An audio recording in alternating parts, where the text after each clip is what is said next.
My God, is that what I think it is? It's a schmatzi. Oh my God.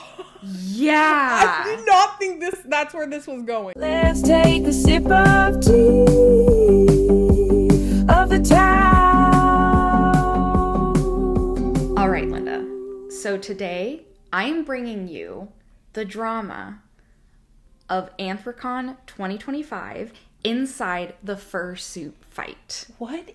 Okay. Okay. Huh? Okay, so this is about the drama that unfolded this year at the furry convention. Wait. Furries? Furries. Yes. Okay. Okay, so let's do it. Do you know that I have a cousin that's a furry? I did not know that. Yeah, I have a cousin that's a furry. This is how I learned about furries. What's their character? I don't know what it's called, but it looks kind of like a fox or a dog or something. Okay. This is how I learned about furries, and it's fascinating. It is. So to get into it, for those who don't know, what is a furry? Okay, so I'm not gonna lie, when I first, before I started my research into this episode, I kind of thought that furries were a little freaky deaky. Yeah. But it turns out it's this huge art community. They're very artistic, very passionate. And so they create these fursuits and embody these characters. Mm-hmm. And it's a whole thing. There's a whole ecosystem. There's art that's created around it. There's fandoms. And people are really, really invested in this. And these suits, some of these suits are so elaborate. Oh, yeah, they are. So elaborate. Yeah. It's very cool. It's not your Halloween store type costume. It is expensive. There's artists that are dedicated to creating these characters and these cartoons. So it's huge. Now, what is Anthrocon? So Anthrocon is the largest furry convention in the world. It's held annually in Pittsburgh. And Pittsburgh loves it. Yeah. The city loves it because it brings so much tourism. Yeah. It brings money. So the city actually helps to sponsor the event. Oh, no way. Yeah. It makes sense because Pittsburgh is a really small, kind of out of the way city. So they probably don't get as many conventions. Yeah. That's a lot of people. And it is huge. So this year they had 18,000 attendees. What? Yeah. 18,000 furries? Yeah. Whoa. Not all furries. There's furries and friends of furries. Okay. Friends and family of furries. Friends and family of furries. Okay. Oh, actually, yeah, that makes sense. Looking at the picture, yeah, they're not all furries. But a lot of furries. Yeah. And it's super huge. And not only does it bring the people who are attending the convention, but they also have an annual parade each year. And so people come to watch the parade and to learn more about it. That's fun. And it's really expanding. The popularity of furries is growing year over year. So they're, it's super involved. The convention keeps getting bigger and bigger. Yeah. But with that, Anthrocon had a problem.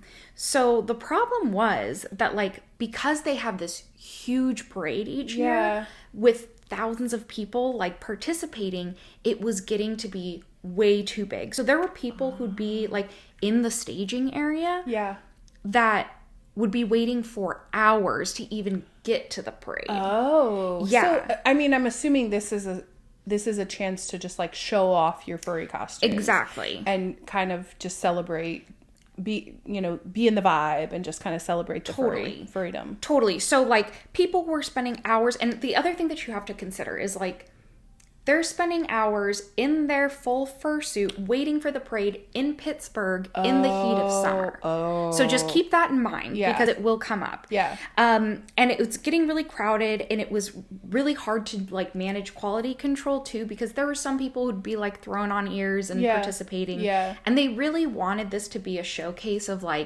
their biggest, baddest furries, all the biggest, all the big bad furries, the most and as you were saying, this is a very creative endeavor. So they're trying to showcase the artisan side of it, and to show this is the imagination of the best of the best. Exactly. Totally. So Anthrocon decided that they were going to put some new rules in place. Mm-hmm. And there were a lot of them, but there were 4 that were really notable within the community. All right, so the new rules: no flags, no fetish wear, no handlers, Mm-hmm. and no poodling. I will get to all of these because I didn't know. What is poodling? No, I didn't know handlers. I didn't know poodling. So let me go through each of these rules, what they are, and why they were controversial. Okay. So the first one, no flags. This one really did not land well with the community. Okay. Yeah. So they kind of thought like that they were trying to. There were some people that were maybe a little more like hateful or controversial within the community. Yeah. And so they kind of saw this as like, oh, this is a blanket ban of just no flags to try to not be controversial because like things are kind of weird right now politically. I see. So yeah. they were like, let's just say no flags. Right. And that takes care of it instead of trying to say like you can't have like a political flag or you can't have I see. Exactly. So they're just saying, look, we don't want you representing like your ideologies. This is about furries. So no flags. Well, so no. They didn't expand on it really. They just said no flags. And so the community is perceiving this as like, oh, this is just like a blanket ban. Right. And this was really hard for a lot of people because the LGBTQIA is like a huge part of this community. And a lot of people are flying in from states that they're just not super accepted in. Yeah. And this is their one chance to really show off who they are. And Yeah. so they were thinking like, instead of doing this blanket ban, why don't you just say like no like hate flags or like specifically say what it was. Tell us what you're trying to get rid of in the parade so that we can understand like what's the point of the rule. Exactly. Yeah. Exactly. So, but here's the thing. Anthrocon walks it back and says that it's specifically that they just are banning flag poles because it was like they didn't want to block people's view of things. Okay, that's kind of weird because to me, flags and flag poles and like objects seem to be a very, very much a staple in a parade. Yeah. Like to me, when I think about a parade, I think about a person like twirling Holding a flag. Exactly. Like, and when they came out with this, like the furry community was kind of like, are you at, like, was it always really no flagpoles or did they get so much pushback that they were like, oh, no, we didn't mean not all flags, just flagpoles. That's not what we were trying to do. Yeah. That's not what we meant. Exactly. Yeah, so it was like, I don't know. Yeah, that's suspicious. Honestly, that's suspicious because when you first said no flags, I was like, oh yeah, flags. Because, you know, you can see some of the ideologies or the communities represented in the flags in this picture. So, of course people took it that way. Exactly. And I don't know how they couldn't have. So, I mean, like, glad, I guess, that Anthrocon, you know, clarified and said, oh, you can't have flags. But it was just... But it still makes no sense. It was still a little weird. Like why would you not want flags in a parade? I know. So that was the first rule that was just like rub the community the wrong way. Yeah. The second one is no fetish wear. Which they don't want it to get spicy. Okay. So here's the thing. You would think like, okay, maybe this isn't controversial because like families are attending these events. Young kids are attending these events. And obviously they want to make sure that things are appropriate and that, you know, like they're not. Sure. I mean, that's actually the first thing I noticed in the last picture was like the little girl in the front. And it's kind of surprising because when you do think about furries, I think a lot of people, the impression is that it's like, it's sexual for some. I totally thought that. Yeah. And so this rule makes sense to me if they're trying to make it very much a family event. Yes. That makes sense. It makes sense. However, it is a little like unclear for some of the characters because if you think about it, a lot of the characters, I mean, there's totally different animals all over the place, but there's like a lot of like dogs and like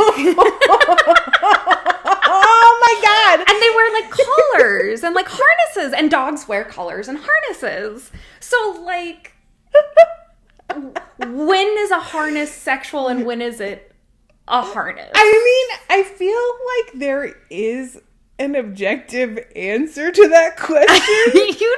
You'd think but it is like there is some level of ambiguity. No, and so like the community was like, well, what, like, how do I determine if my collar is sexual or how is the collar. conference going to determine that? Yeah. Because we're all dressing up as animals. So yeah. Exactly. It's just funny though. It's funny to me because when I think of fetish wear, I precisely think about a collar or like a harness. Yes.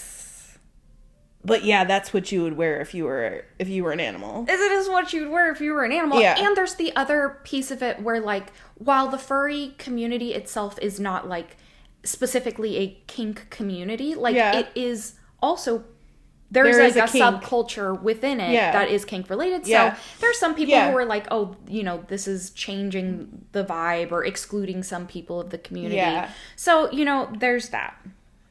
So then the next rule... No handlers. Okay, what is a handler? That was my question when I found that out as well. Yeah. So a handler is actually somebody who helps someone else who's in a fursuit kind of like navigate the landscape. They help them with their costume and like putting things on and help them get around.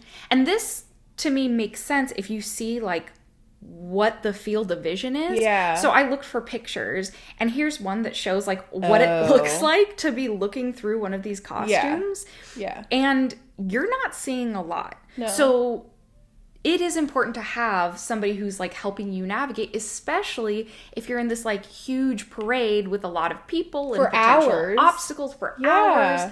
So like people were like, I need that. Like that doesn't make sense. But here's the other piece of it that was controversial because they're like, one, it's, you know, not allowing people who are in these really big elaborate suits to easily navigate. But the other thing is the official rule said handlers are allowed to help fursuiters get into their costumes in the staging area. However, handlers are not permitted to walk in the parade itself unless they are assisting someone with mobility issues or a child under the age of 13 who requires parental guidance. Mm-hmm. So the reason that this didn't land well with the community is because a lot of people felt like, oh, so I'll have to prove that I'm like disabled enough to have a handler. And that's just like kind of icky. I don't know. That's icky. Also, like, to me, it feels like if you're trying to make the parade more safe. Yes. Like, because you don't want people waiting for hours in a line to get in. You're removing an element of safety from the parade that makes no sense. Exactly. Like, and they're claiming it's to allow more people that are like fully in suit, like ready to, because again, they're wanting to, one, limit the size of the parade for like safety and quality control issues. Right. But like, they're also wanting to make sure that the people who are really embodying the community are the ones that are front and center instead of like kind of diluting it with people who are just, you know, like I guess I understand the intention, but at the same time, like if you go to a parade in most settings, you're gonna see those types of like handlers. Yes. Right? Like if you go to Disneyland and you see a parade, every character has a handler. Yes. I didn't know they were called handlers. Yeah, I didn't know that either. But like that's not weird. Like, no. I don't know. That just seems very off to me. Yeah, so people were like people didn't like that rule either. They just thought it was, you know, it didn't have their best interests in mind. Yeah. But the most controversial rule of all of them that really set the community off. Yeah. No poodling. I want to know what poodling is. Right? Because I was like, what is poodle? I'm thinking like no poodles or like what is that? So this is what I learned. Okay. Not all fursuits are created equally. And there's really like 3 categories of suit. Okay. So the first one is the full suit. So the full suit is like the full thing. You've got your head covered. You've got your body covered. You've got like the paws, the feet, the tail. Yeah. You are head to toe in character. So that is considered a full suit. Yeah.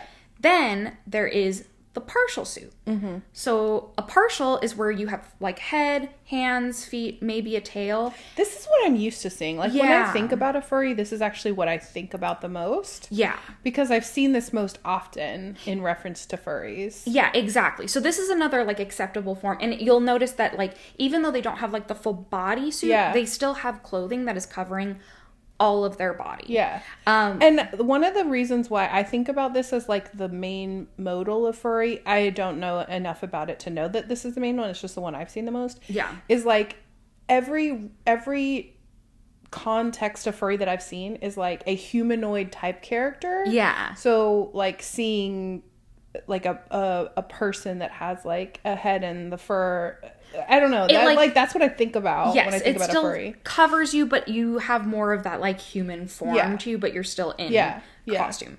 So then the third category is poodling. Okay. Poodling is where you have your like head, hands, feet, but you have your skin showing. Oh. Like a poodle. Like a poodle. Okay. Yeah. Now I get it. Exactly. Now I get it. A poodle. You're poodling. You're poodling. Because you have the naked bits like a poodle that just came back from the groomer. Exactly. Okay, that's like funny though. Who came up with that word? I know, right? I kind of love it. Like, it's very clever. Yeah. So this is what Anthrocon said, no. Yeah. You can do full, you can do partial, you cannot do poodle. poodling. And the thing is, they said that it was to like maintain the magic. Like basically maintaining the illusion, because if you see human skin, then it kind of takes you out of what, because with the furry community, you really are supposed to like embody a character. Right. Like it's kind of similar to like Disneyland when you see the characters there. You're not supposed to know. You're supposed to think like, oh, this is Mickey Mouse. You're like, not gonna... you know in the back of your head it's not. Right. But like they're not going to do anything to break that illusion. No. Yeah. I that does make sense, especially if like the whole, like you can see in this picture, I don't know if this is a good example, but like I'm just looking at this and you can see like the edges of the cuffs of the hand, and so like it's not a full in character moment. That actually makes a lot of sense to me. Exactly. Like to me, I didn't know what poodling was, but it makes sense that you would want to create an atmosphere where people can engage in like the fantasy of it, the whole, I don't know, like, yeah, like you said, like Disneyland, like you're meeting Mickey Mouse, you're not meeting, you know, I don't know, Bob that, you know, with a map, you know, like exactly. I actually understand. I get that. I totally get that. Yeah. Like I'm supportive of this particular rule. Okay. Well, the community was not so happy about this. Oh, really? Yeah. So immediately we start getting posts from people that are just like, what is this? Why are they having this rule? Yeah. This is not okay. This is just like totally upset about this. Yeah. And so why were they mad? There's a couple reasons. So the first one is they claim that it's kind of ableist. And I actually get this one because Pittsburgh in summer gets up to like 90 degrees. Okay. And if you're in a full suit, that's really hot. And if you're in a full suit for hours in this parade, and I'm personally someone who like, I don't do well in heat. Yeah. Like I can't work out in heat. I get really lightheaded. So I feel that. Not everyone is suited for that. Yeah. So, pun intended. That was funny. Okay. But like, so people were saying like, oh, so if I'm heat sensitive and I need, you know, to not have a full suit on, that doesn't really account for me and my needs. Right. So I get that. Yeah, okay. Yeah, I hear that. The other piece is like, some people were saying it was kind of classist because the thing is like these full fursuits are really expensive. Like I said, you're not getting this from like Amazon or from, you know, the Halloween store. Like you're usually having artists, you're like commissioning people to custom make it. Yeah. And they cost thousands of dollars. So like the partials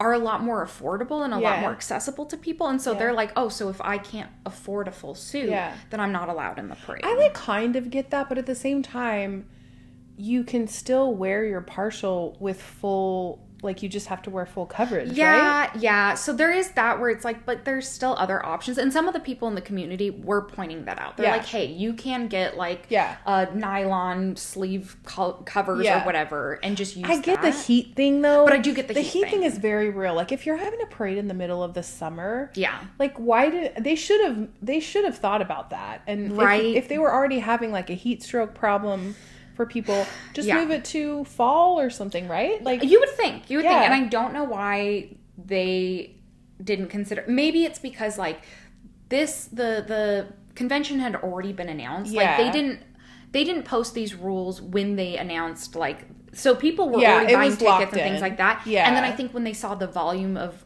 how many people were going to attend, they decided they needed to do some like, things. okay, we gotta put some caps on it. I get that. I get that. Because, like, obviously you're going to plan very far in advance for something like this, whether you're the conference planners or whether you're attending. That does make sense. It's like such a weird, I don't know. All of this is very sus. Like, I feel like whoever is planning this is not thinking this stuff through. And it's just like, you know? That's what a lot of people said. Like. And, like, the last kind of piece that people were calling out was saying that this really goes against the, like, sense of the community overall. Because the thing about furries is they really are, like, pretty inclusive. They try to be very accommodating to everyone's needs and wants, and it was, like, just like, this is not the vibe, this is not who we are, we don't exclude people. Exactly, because they were like, you know, you're no less a furry just because you have your human skin coming through. Like, you're still part of the community. So they just felt like that's kind of excluding people, and it's just not, like, a good look, you know. So all of this was, like, already not landing well with the community. Yeah. And they didn't go back on any of these rules. They didn't go back on any of these Like, they fully implemented They these. implemented these things. And again, keep in mind, one of the biggest reasons that they did this was for, like, quality control, making sure only, like, furries were in the thing. So, and making it family friendly, the illusion of like the fantasy of the furry world. So if they're trying to have some sense of quality control, you can only imagine how upset the community was when the parade finally happened and they were infiltrated by furry raiders.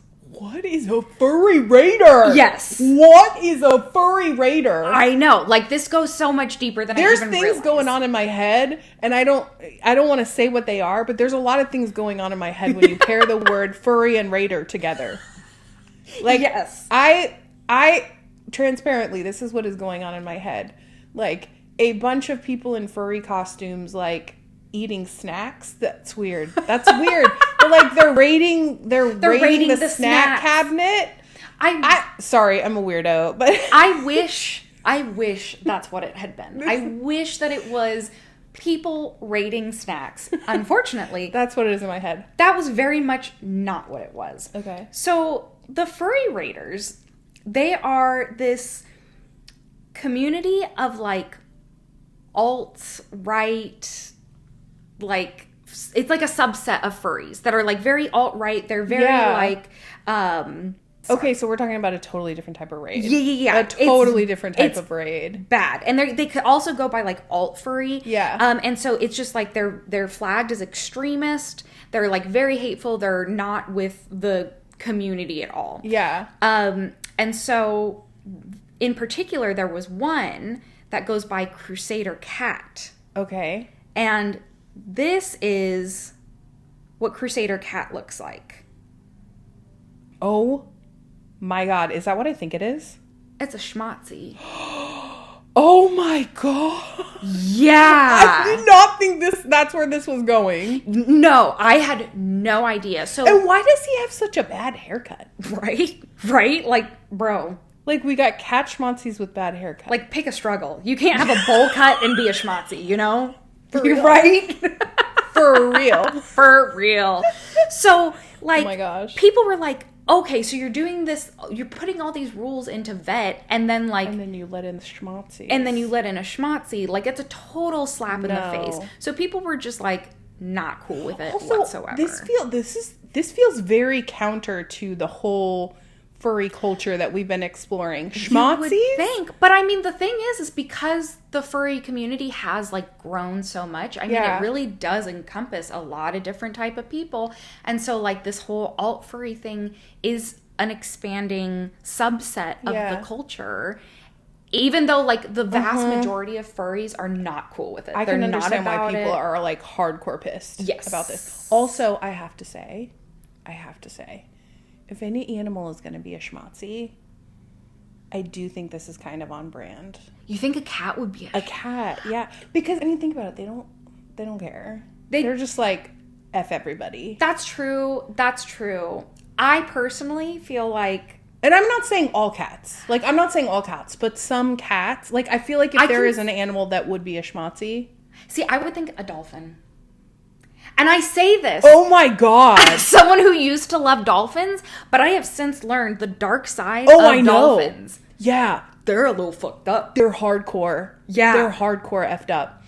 And like, there's all these experiences, right? You go on vacation, you can swim with the dolphins. Like, yo, bro, those guys are like grapey. Yes. Yes. You know? There's a whole thing. So I kind of think like it would have made more sense as like a dolphin. Okay, I see where you're going, and I 100% agree. Dolphin, schmatzy. And I think still a cat schmatzy, like a schmatzy. I can see it, though. I can see a cat schmatzy, but dolphin, I think you're right. Yeah. I think you're right. You get it.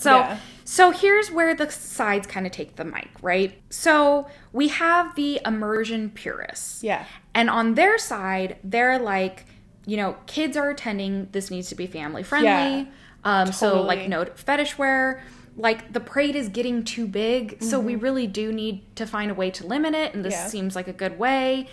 And that like the partial suits really do break the aesthetic, they break the magic, and so they're like happy with the rules. Yeah. Then we have the inclusionists. Yeah. And the inclusionists are like, you know what, there's other ways to limit the system. Like have a lottery system. Right. Like have a, you know, maybe even sell tickets to participate in the parade. Like there's other ways to limit it. I feel like that would be controversial also. I think that would have been controversial too. Because if there's all kinds of like classist stuff, like you can't pay for a full fursuit and then you like pay to play. Yeah. There was also one opinion that I saw that I was like, oh, this actually kind of seems like a good idea. Yeah. Which was have two parades, basically like an A parade and a B parade. Oh, yeah. Where like the A parade is like the A players and the B parade is other people who want to participate but don't want to go like full force. Yeah. Which I was like, that's kind of a good idea. Yeah. I like that idea. They also are like fetish wear, just saying like no fetish wear, that's too ambiguous. Like we need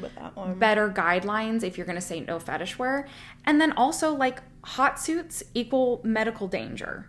That right there. So like, you know, you've got to be mindful of who is attending and how it's going to impact them. Yeah. And so, like, those are really the two groups. And I don't think anyone was, like, super happy this year. I think it's still controversial. Like, my understanding is that, like, the poodling thing has since come up in other, like, other forums. Cons and things like that. And so it seems to be, like, a pretty big topic. Yeah. So, yeah.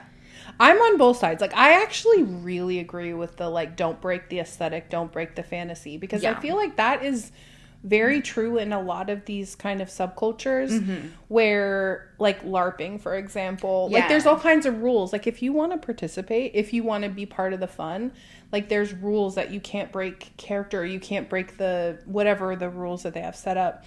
And so I get that. Because if part of the whole fun of it or why people like it is because of the like fantasy or the escapism or whatever, you know, I actually really understand that. I get it too. You know? I think the Anthrocon could have done a better job of being like, okay, we're going to make this rule, but we're going to make accommodations to keep it safe. And so with that, they did a bad job. They did a bad job. They removed handlers, which makes no sense for safety. Yes. And the whole heat thing is like, what are you doing? Exactly. What are you doing? So the question is, to poodle or not to poodle? That is the question. And that is the drama of Anthrocon 2025. That was a good one. Thank you. I really enjoyed learning more about furries because furries to me are very fascinating. They are. And I feel like I know a lot more.